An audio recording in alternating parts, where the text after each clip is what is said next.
Shalom dan puji Tuhan saudara atas kebaikan Tuhan pada setiap kita sehingga pada minggu ini saudara kita boleh bersama lagi di dalam ringkasan pelajaran Sekolah Sabat pelajaran yang ke-13, pelajaran terakhir di dalam triwalan yang kedua yang bertajuk Kemenangan oleh Kasih Tuhan.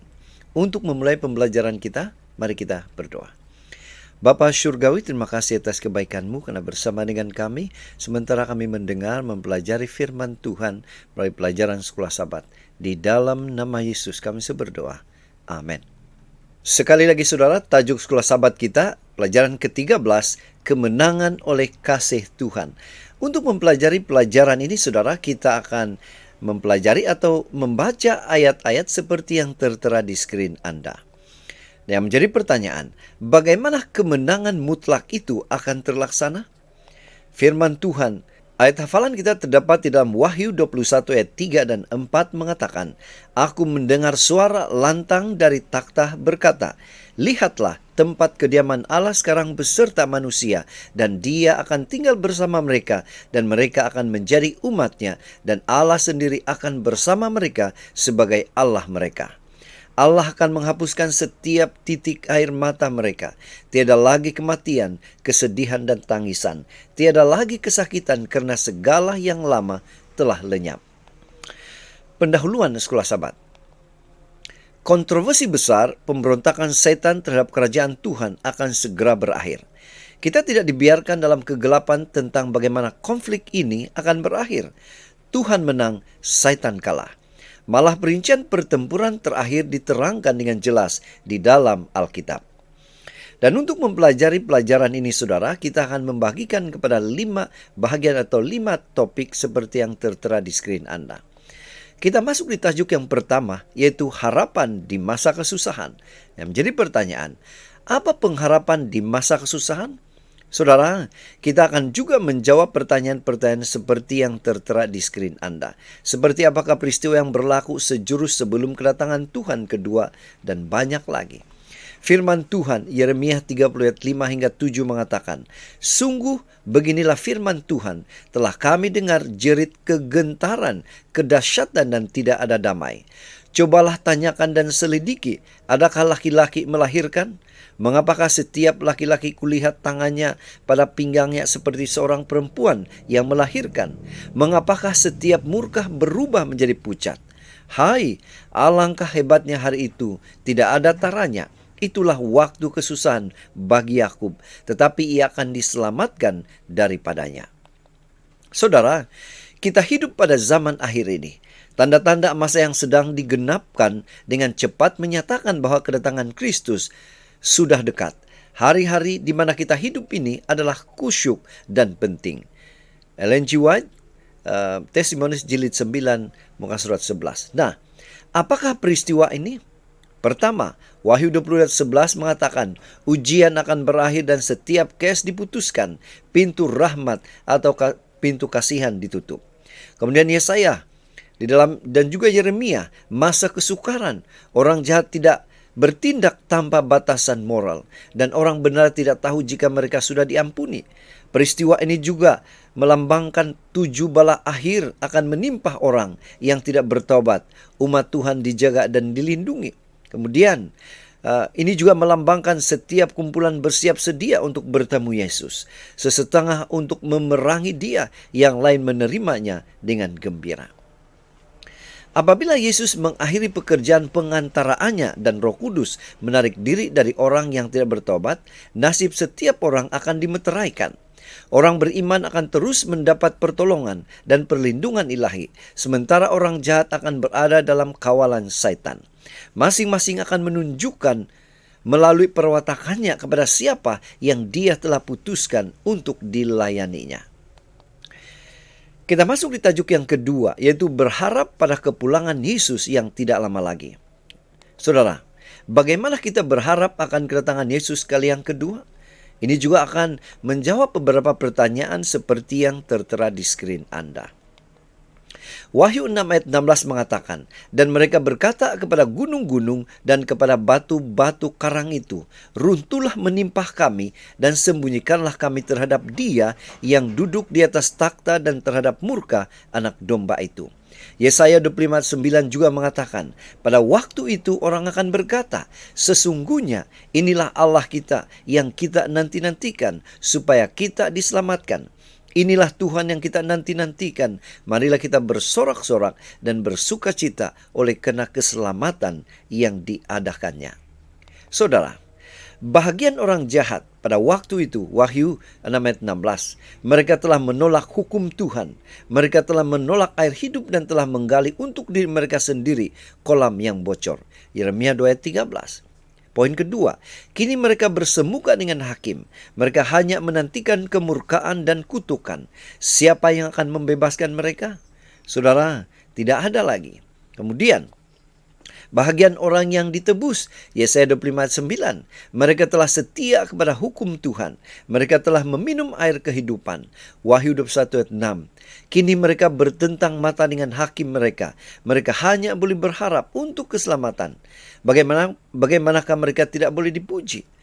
Saudara, luar biasa. Di mana perbezaan orang yang ditebus dan juga orang yang jahat. Saudara, Satan marah kepada umat sisa. Dia membuat semua orang menyembah dia dan mematuhi hukumnya. Sediakan dunia untuk berperang melawan anak domba. Yesus memusnahkan semua penentangnya pada kedatangannya. Sisanya tetap setia kepada hukum Tuhan. Kenapa? Dia bersiap untuk bertemu Tuhannya. Yesus membawa bersamanya mereka yang percaya kepadanya. Kita masuk di tajuk yang ketiga, yaitu kerajaan 1000 tahun di bumi. Yang menjadi pertanyaan, apa itu kerajaan 1000 tahun di bumi? Bagaimana situasi keadaannya? Saudara, ini juga akan menjawab pertanyaan apakah nasib setan apabila Yesus kembali dan beberapa pertanyaan yang lain. Saudara, firman Tuhan Yesaya 24 ayat 3 mengatakan, bumi akan ditanduskan setandus-tandusnya dan akan dijarah sehabis-habisnya sebab Tuhanlah yang mengucapkan firman ini. Dalam Wahyu 24 juga mengatakan, lalu aku melihat takhta dan orang-orang yang duduk di atasnya. Kepada mereka diserahkan kuasa untuk menghakimi. Aku juga melihat jiwa-jiwa mereka yang telah dipenggal kepalanya kena kesaksian tentang Yesus dan kena firman Allah, yang telah menyembah binatang itu dan patungnya, dan yang tidak juga menerima tandanya pada dahi dan tangan mereka. Dan mereka hidup kembali dan memerintah sebagai raja bersama-sama dengan Kristus untuk masa 1000 tahun. Saudara, apabila Yesus datang, orang-orang kudus dari sepanjang zaman akan dibangkitkan dan orang beriman yang hidup berubah, mereka akan naik bersama-sama untuk pergi ke sorga bersama Yesus. Orang jahat akan mati di hadapan Yesus. Mayat mereka akan tetap tidak dikebumikan dan akhirnya tiada sebarang tanda kehidupan akan tinggal di bumi. Pada masa itu, Satan dan para malaikatnya akan dikurung di dalam jurang maut selama 1000 tahun. Mereka tidak lagi dapat menipu sesiapapun. Saudara, Jurgan Ebisos, tempat kegelapan, dengan persis menggambarkan keadaan bumi pada masa itu. Tanpa kehidupan manusia di dalamnya, maka tiada yang akan digoda oleh setan. Ia akan menjadi satu masa untuk refleksi bagi para malaikat yang memberontak, sambil diikat oleh rantai keadaan, tanpa sebarang kemungkinan untuk boleh meninggalkan bumi yang sunyi senyap itu. Masa penghakiman. Kemudian aku nampak takhta-takhta dan orang yang duduk di atas takhta-takhta itu diberikan kuasa untuk menghakimi. Yaitu mereka hidup semula dan memerintah sebagai raja bersama-sama Kristus selama 1000 tahun. Jika penghakiman telah diraihkan sebelum kedatangan Yesus kedua kali, dan Yesus sudah melaksanakan hukuman itu dengan memberikan kehidupan kekal kepada mereka yang percaya kepadanya, maka apakah makna pada penghakiman yang baru ini? Saudara, selama berabad-abad, Tuhan telah menunjukkan kasih-Nya dan menawarkan keselamatan kepada sesiapa sahaja yang menerimanya. Ia juga telah membenarkan kejahatan untuk berkembang sepenuhnya.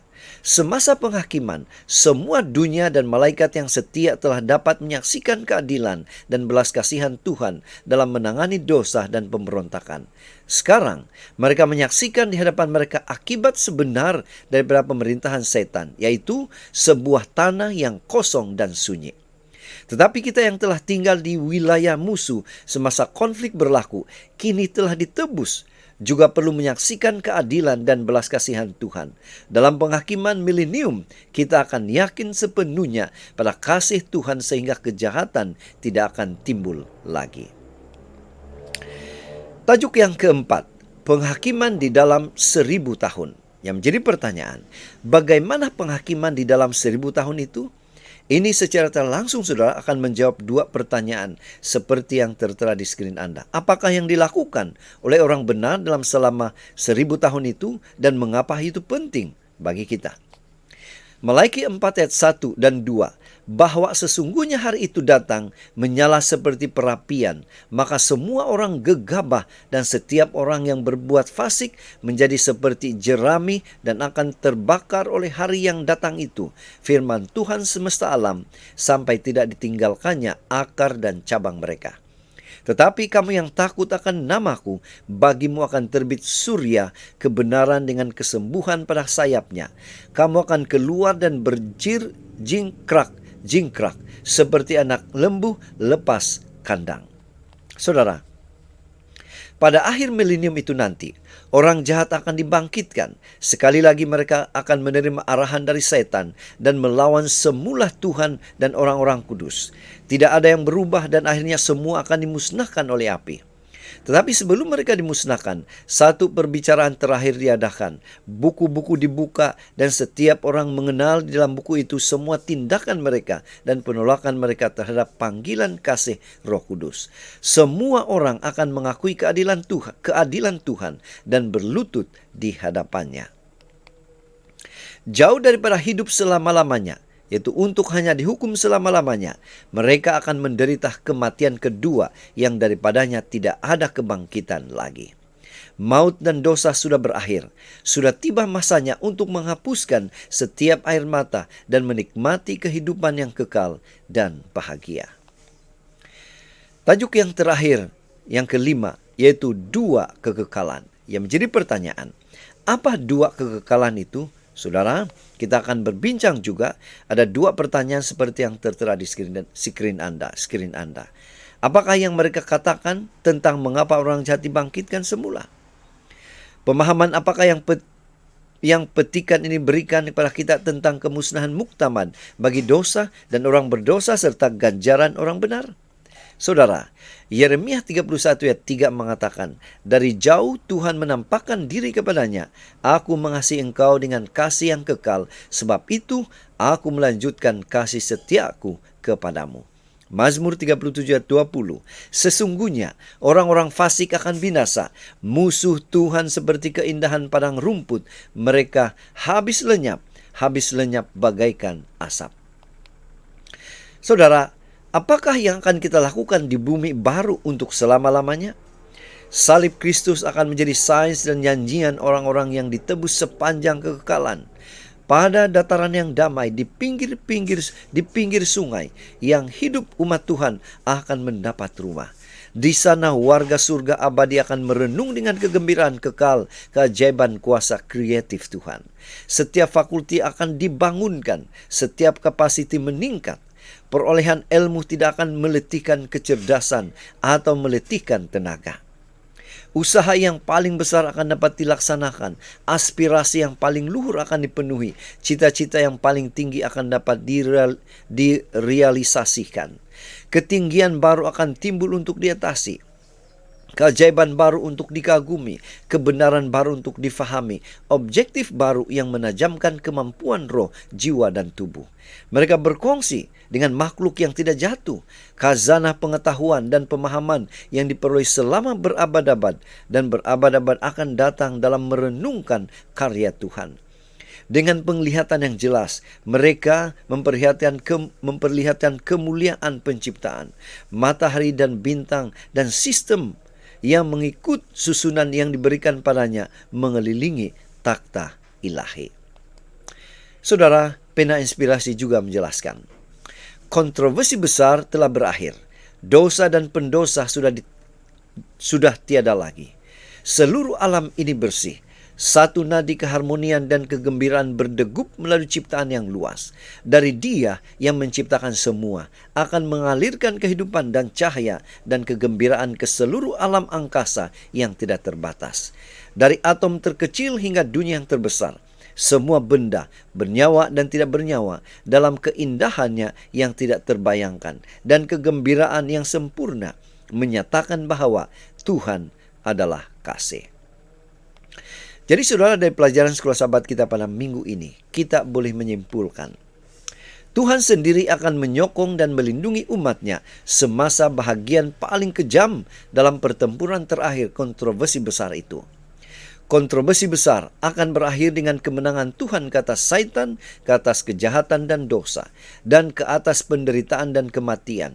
Kemenangan 3 kali ganda ini terjamin karena ia telah dijamin oleh Kristus melalui kematian dan kebangkitannya. Kita mengambil bahagian dalam kemenangan Tuhan apabila kita menerimanya dengan iman dan membenarkan Roh Kudus mengerjakannya di dalam diri kita.